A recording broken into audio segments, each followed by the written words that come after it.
문재인 정부가 취임 4주년을 맞았습니다. 임기가 이제 1년밖에 남지 않았다는 얘기고 차기 대선도 그만큼 가까워졌다는 얘기입니다. 장관 후보자들에 대한 인사청문 보고서 채택이 삐걱거리는 가운데 여당 대권 주자들은 발걸음이 바빠졌습니다. 김경진 변호사와 함께 주간 정치 정리합니다. 네, 어서 오십시오. 안녕하십니까. 4년, 시간이 참 빠른데 예. 문재인 정부 4년 총평하고 넘어가 볼까요? 예, 오늘 기자회견 보다 보니까 김종필 전 총리가 정치는 허업이다 이렇게 얘기했던 게 기억이 나는데요.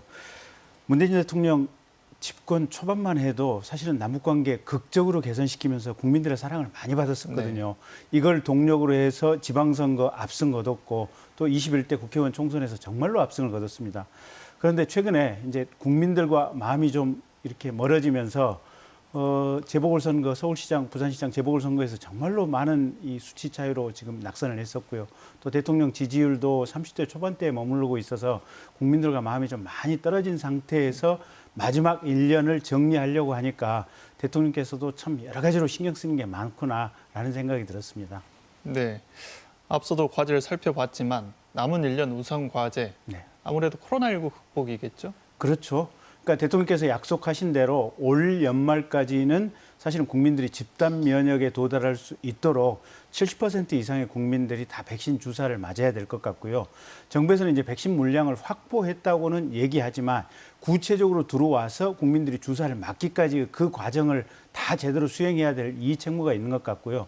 그다음에 집값이라든지 어떤 민생 문제 이런 문제들을 얼마만큼 잘 정리하느냐 이게 또 내년 대선까지도 연결될 수 있는 부분이 아닌가 그렇게 봅니다. 네, 정부 여당이 오늘 장관 후보자 3명에 대한 인사청문 보고서 채택까지 고심이 컸을 것 같습니다. 네. 민주당이 의원총회를 했는데 결국에는 청문 보고서를 채택하는 쪽으로 가닥을 잡은 것 같네요. 예, 아마 여당이 이제 그렇게 예상외의 결정을 한 것은 기자회견 때 대통령께서 많은 인재들을 제대로 뽑지를 못하고 있다. 인사청문 제도가 문제가 있다. 아마 이렇게 말씀하시는데 직접적인 영향이 있지 않나 싶고요. 어쨌든 대통령의 그런 말씀이나 또 여당의 이런 의사결정이 국민들의 생각과는 조금은 좀 더 이게 떨어진 측면이 있기 때문에 이 부분이 앞으로 이제 민심에 어떠한 영향을 미칠지 좀 지켜봐야 될 것 같습니다. 네.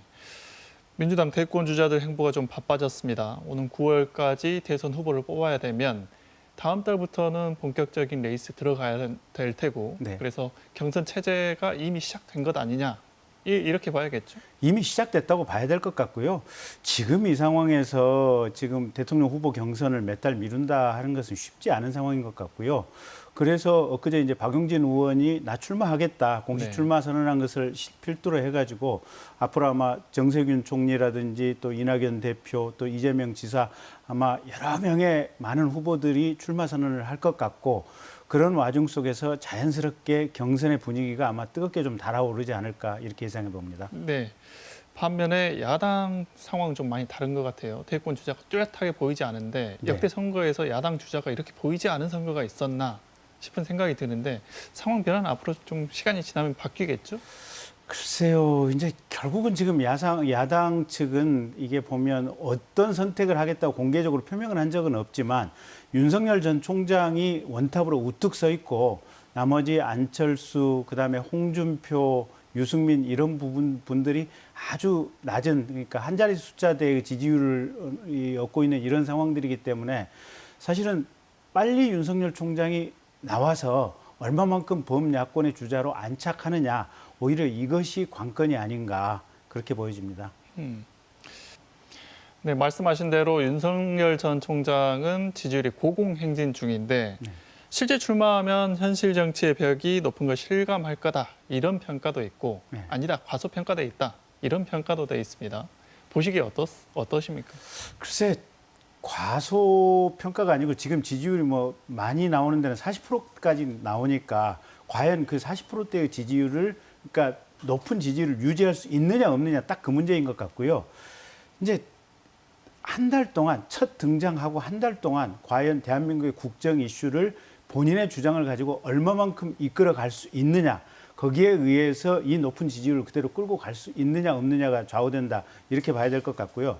그다음에 두 번째는 본인이 그 높은 지지율을 어느 정도 끌고 간다고 판단이 되면 조직들이 상당히 자연스럽게 주변에 형성이 될 겁니다. 그렇게 된다면 이 범야권 대선 후보로서 안착이 될 것이고 결국은 이슈 주도 능력이 없다라고 한다면 과거 고건 총리나 또 반기문 전 유엔 사무총장의 모습이 어떻게 보면 재현될 가능성도 배제할 수는 없다. 이런 상황입니다.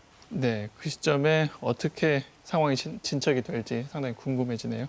네, 오늘 여기까지 듣겠습니다. 고맙습니다.